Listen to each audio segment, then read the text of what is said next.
Hi guys, this is 10.3, the complex plane and Morais theorem.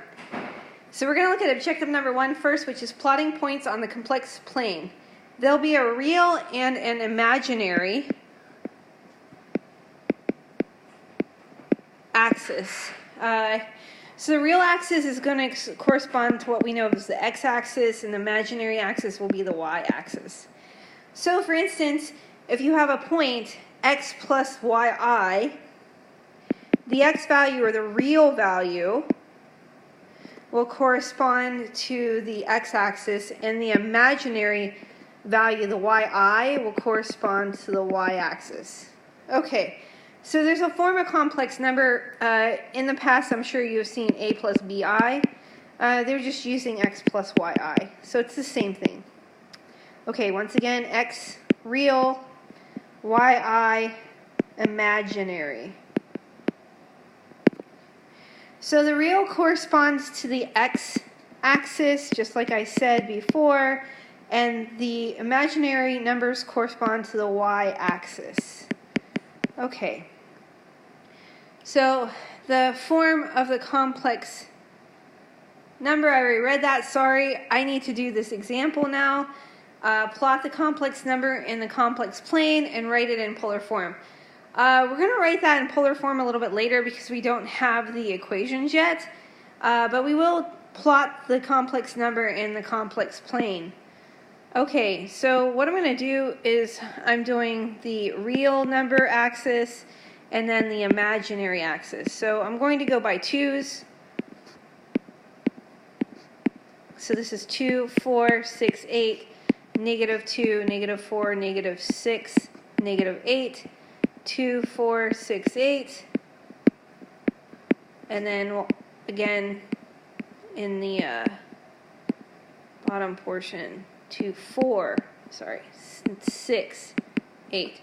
Okay, so if I want to plot 4 plus 4 radical 3i, I'm going to find 4 here on the real axis, and then 4 radical 3 is a little bit over 6, so that's right up here.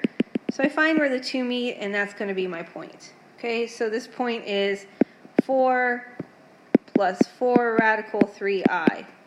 Okay, so plotting is not too bad. You just have to know what's x and what's y. Alright, the next thing we have to learn about is the magnitude. So the magnitude looks like an absolute value sign. So it says the magnitude of z, or the modulus of z, is defined as the distance from the origin to point x comma y. So to find it, what I'm going to do is I'm going to square my x value. Remember, those are the real values. And I'm going to square my imaginary values. So x is real squared and y is imaginary squared. Okay, so if you look at the picture below, this totally makes sense because it reminds us of the Pythagorean theorem, a squared plus b squared equals c squared, where c squared is now modulus, or the magnitude of z. So it's kind of like the radius, if you want to think of it that way.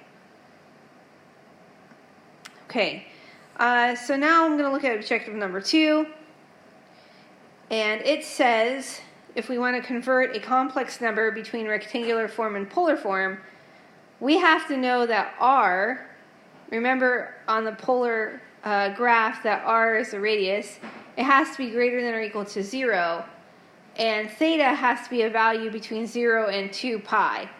The complex number z equals x plus yi may be written in polar form as z equals x plus yi equals r cosine theta plus r sine theta I. So we can take and factor the r out, and we get r times cosine theta plus I sine theta. And r is actually the modulus of z. So that's the radius. So we find that, just a reminder of taking, x squared plus y squared. Okay, so let's see this in practice. We're going to go back to that problem that I skipped in terms of writing it in polar form. So we've already plotted 4 plus 4 radical 3i, but I want to write this in polar form. Wow, that was kind of crazy. Let's do that. Write in polar form. Okay, so polar form, just to remind you, is r times cosine theta plus I sine theta. Okay, so we need a couple things. First, we need to find r, and we need to find out whatever theta is. So let's find r. R is the modulus or the magnitude of z, and I find that by taking and squaring my x value squared plus my y value squared. X is 4 and y is 4 radical 3, so let's go ahead and do that. So 4 squared plus 4 radical 3 squared equals 4 squared 16, and then if I square 4 I get 16 again, and radical 3 squared is 3. So this becomes radical 16 plus 16 times 3 is 48. And this equals the square root of 64, which equals 8. Okay, so I have r, so I'm good there. All right, this is r. Make a little note, this is r. Okay, now I have to go and find theta. Okay, I have x and y, so if we remember, tangent theta was y over x. Okay, so I can find tangent theta by plugging in the y value, which is 4 radical 3, over the x value, which is 4. Okay, so I get theta equals inverse tangent of radical 3. Okay, so if you use the 30, 60, 90 triangle,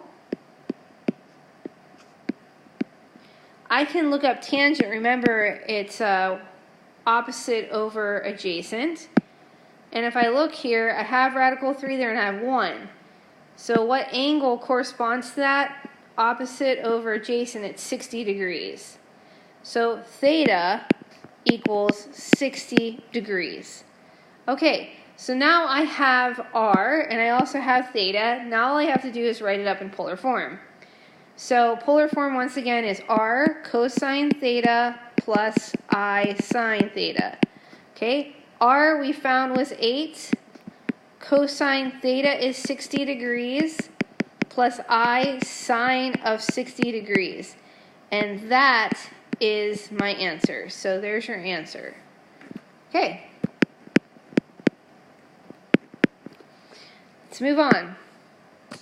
Here's another one. It says plot the point corresponding to z equals 2 times cosine of 30 degrees plus I sine of 30 degrees in the complex plane, and write an expression for z in rectangular form.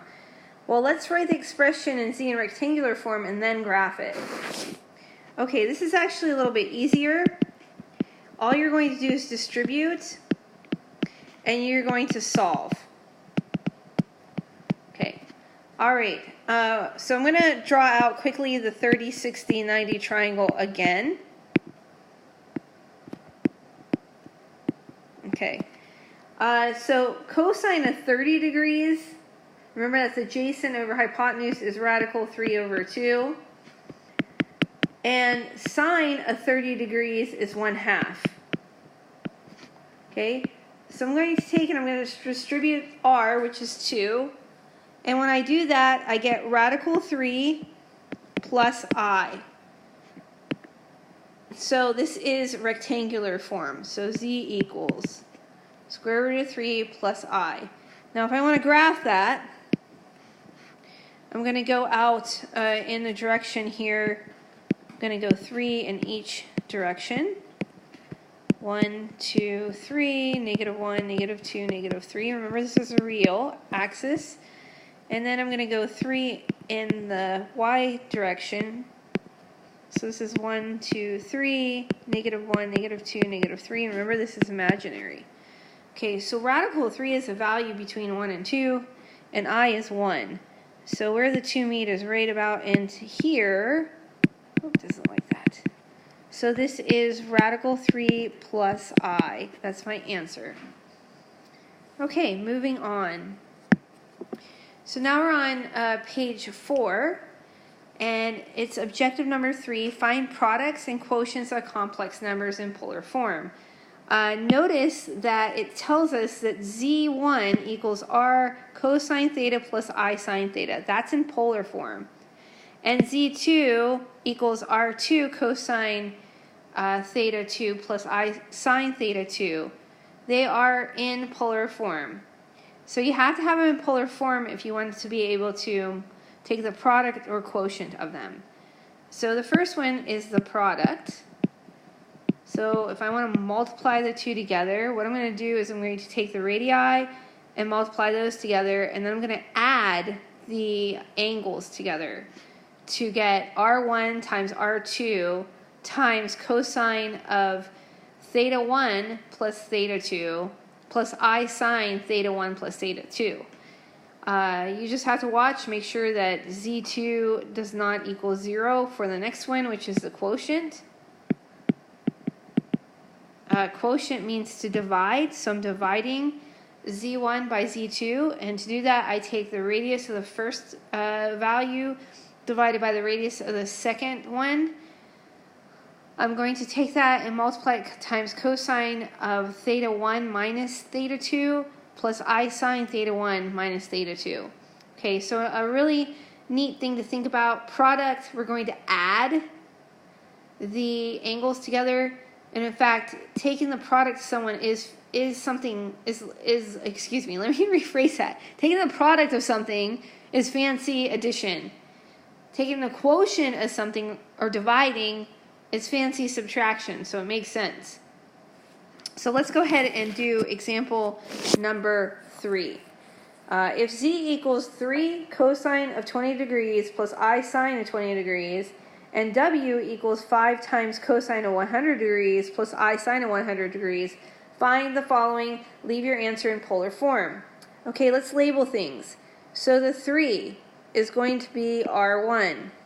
The 5 is R2. Theta 1 is going to be 20 degrees, and theta 2 is going to be 100 degrees. So for part A, they're asking us to multiply z times w. So I'm going to use the formula R1 times R2 times cosine of theta 1 plus theta 2 plus I sine theta 1 plus theta 2. Okay, so let's plug and play.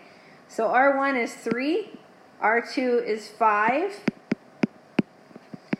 cosine theta 1 is 20, plus theta 2 is 100. And you put that in again. I sine 20 plus 100. So I get 15 times cosine of 120 degrees plus I sine of 120 degrees. Okay? And that is the product. So let me go ahead and highlight that. That's my answer for part A. Part B, I'll put part B over here. So let's just make a little note that part B is that way. Okay, so part B, we're looking for z divided by w. So the formula says we take R1, divide that by R2, and then we're going to take that times cosine theta 1 minus theta 2 plus I sine of theta 1 minus theta 2. Okay. So let's go ahead and plug and chug. R1 is 3. R2 is 5. And then we're going to get cosine of theta 1 is 20 degrees minus 100 plus I sine of 20 degrees minus 100. Okay. If we do the math here, and let me block this off so we know that this is a different problem, we get 3/5 cosine, and this becomes negative 80. And then plus I sine of negative 80 degrees. Okay, Hopefully you remember even odds. Cosine is even, because we can't leave that negative in there. And sine is odd. So once again, we can't leave a negative in there. So what do we get? We get 3/5. Since cosine is even, it becomes cosine of 80 degrees. Plus, which I should change that because sine is odd. Okay, so sine is odd, so I'm going to just erase that out, or try to. The screen's not really cooperating. So the negative comes out, so I'm going to have a negative there, and it's going to be negative I sine of 80 degrees. Okay, so your result is 3/5 cosine of 80 degrees minus I sine of 80 degrees, and that is your answer. All right, let's see the next page. Objective 4, which is on the 4th page, the bottom, tells us to use the Morais theorem. So we've seen the product of two complex numbers. We've seen the quotient of two complex numbers. Now we're going to see what happens when I raise a complex number to a power. Okay, so n is the power we're raising it to. And the formula says if z equals r cosine theta plus I sine theta is a complex number, once again it has to be in polar form, then we can say that z raised to the n is r to the n times cosine n theta plus I sine n theta, where n has to be greater than or equal to 1, because it has to be a positive number. Okay, so let's see this in action. Write the expression in standard form, a plus bi, we have 3 times cosine of 70 degrees plus I sine of 70 degrees, and it's raised to the 3rd power. So let's label some things. First of all, r is 3, theta is 70, and n is my power, n is 3. Okay, so I'm going to use the formula z to the n equals r to the n times cosine of n theta plus I sine of n theta. And all we're going to do is plug our values in. So the radius is 3. We're raising it to the power of 3 because that's what n is. And then n once again was 3 times theta, which is 70 degrees, plus I sine of 3 times 70 degrees. Okay, so 3 to the 3rd power is 27.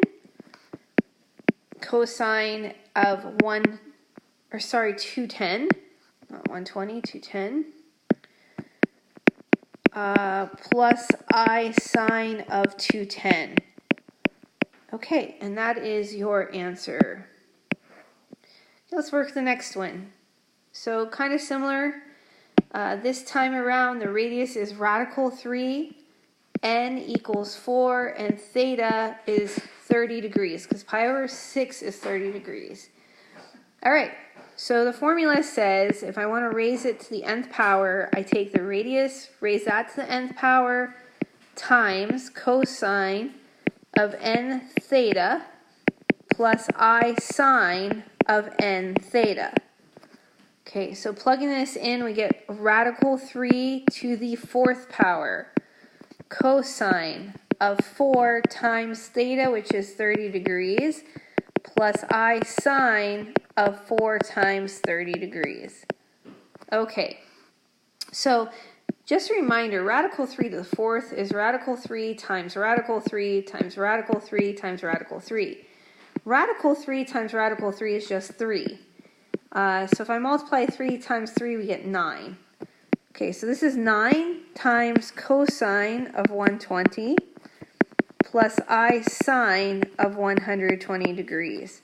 And that is the answer for that example. Okay, that's it for this one. This is part 1. So this is the end. Oops. The end of part 1, so 10.3, part number 1. There's going to be another video. I didn't want to make this one too horribly long, so there's like 2 pages left that we have to go through, so don't forget to watch those. All right.